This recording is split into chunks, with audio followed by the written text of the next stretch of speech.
Working remotely is not an easy task. It's actually quite hard given what we've all been faced with in COVID pandemic.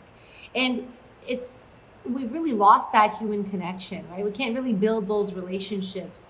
So I would say we need to be intentional. We have to be flexible and open-minded. We have, limited resources. For example, we've got many people that have children or elderly parents caregiving at home. And so, how do they get the work done when they're trying to balance? So, it's so important to be mindful of that and also ensure that you're open as long as the work is getting done and performance objectives are being met. Why does it matter in terms of how and when? The main things is that you need to be, number one, explicit about your workplace policy when working from home. So set clear expectations around core hours of work and being available, and outside of a COVID pandemic, ensuring that there are childcare and resources so that you're dedicating your full attention to work during those work hours. Number two, you want to schedule that FaceTime. As I mentioned, you want to be intentional. So booking the time in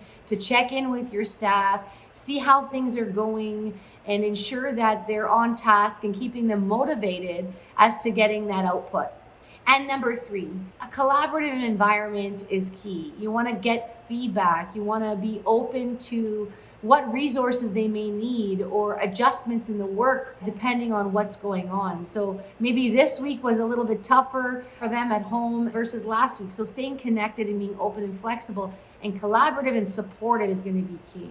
We are in an environment where when people are working or when they're not in your face, it's almost like it's out of sight, out of mind. And it's so important to ensure that we're being intentional, we have clear expectations, and we're collaborative. And that's going to really build that positive workplace culture, even though we're working remotely. Thanks for listening to today's episode of HR Real Talk. If you like what you heard, be sure to hit the like button and leave us a comment below so we know what you think about it. Every week we'll be coming here, so don't forget to follow us to hear more about HR Real Talk and answers to your questions. For a free consultation, visit us at ldhr.ca. We'd love to hear from you. See you next week.